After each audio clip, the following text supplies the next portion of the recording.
So one of the cool stories in broadcast in this offseason in our great state has been Arizona State broadcasting. Jeff Van Raphorst is going to be back, as always. Tim Healy, the voice of the Sun Devils.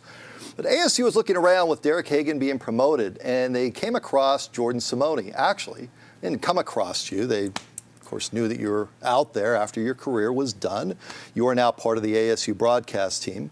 Now, in full disclosure, Jordan sat down to do this interview, and the first thing he did is he looked at our helmets. Yeah. This is not allowed in here. Wow. While I'm on TV. Just throwing out the U of A like this. Guys. Can't do it. Can't do it. And for full disclosure, it's fine. It's fine. So you're good to go. I'm not mad about it. You so let's go through your journey. You leave ASU, you go to the NFL, and you decide to make the step. What got you to this point of being back in broadcast?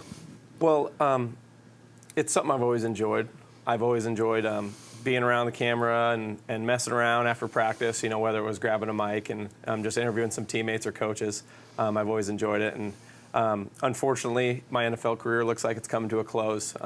It's tough to try to convince a general manager to bring you on with 2 straight ACL tears. So I feel good about where I'm at and the closing point of my football career, and to be able to transition into a broadcasting position that Derek Hagan had originally held.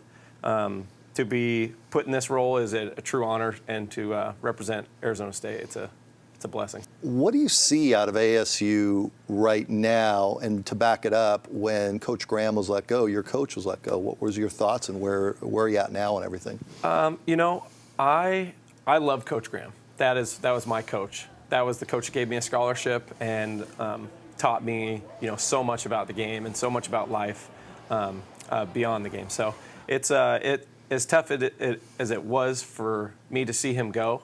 I know that the program is in the right direction because of what he was able to do for all of us. And the trajectory that he put the program on is something that you cannot really put into words, because not a lot of people see what he did. But having said that, I am excited for this this whole new stadium, new coach, new offense, new defense. So I'm excited for the direction the program's in, and I'm looking forward to getting out there and watching every game. And I've met with Coach Herm a couple times and talked to him, and he seems like a great guy. And it's just it's going to be one of those things that's, let's see what happens on game day, because that's truly how a coach is judged more than anything. And I'm excited to watch the team, and I know the players love him and they're excited. And so I'm excited to get out to practice and watch them. Picked to finish last by the media. We don't know what we're doing anyways. What does that mean inside a locker room? I saw where Herm was talking about it behind the scenes to his team, the little clip they sent out that nobody's expecting you to do much and all that. Yeah. What do you make out of that? Media has jobs too. Everyone's got their job, and everyone's got to pick somebody to be last. And, they happen to pick Arizona State this year. I think last year they picked us to be last in the Pac-12 as well, and they ended up finishing second in the South. So at the beginning of the year, it doesn't mean anything, because it's all judged off of things that don't really matter at the end of the day. It's based off of recruiting, and this guy's a 5-star, this guy's a 4-star. Get the stars out of here. Get the stars out of here. Get the stars out. I was a walk-on, and I maybe had 2 stars. So so it's the media has a job, so they want to say, hey, this is the list. But at the end of the day, it doesn't matter. What matters is playing football and going out and winning games. When you mentioned earlier you've talked to Herm a couple of times. What were your impressions of him? Because the hiring was met with a, wow, what are they doing here mentality, at least nationally. And even locally, I think there were some people like, what do you think? So what were your impressions of those meetings? I kind of just absorbed information.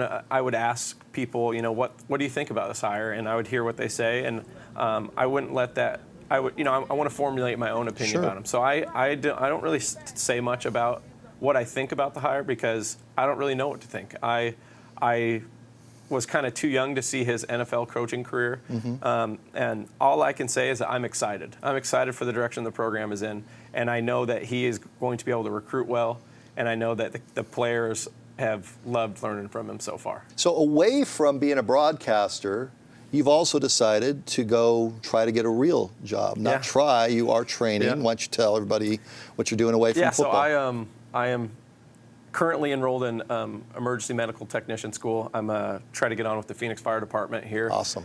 This December, hopefully, I'll be able to apply and get in. I know it's going to be a tough journey, but I'm ready. I've been studying my butt off, and so I'm excited to get my EMT license and then start applying to Phoenix Fire Department because, like I said before, Coach Graham left us better than he found us. So he just instilled this service mentality in us, and all I want to do is just help people. So the cool thing about football is it does give you life lessons. So to that point, what did football teach you that you'll be able to translate over to being an EMT? Man, first thing that came to my mind was resiliency.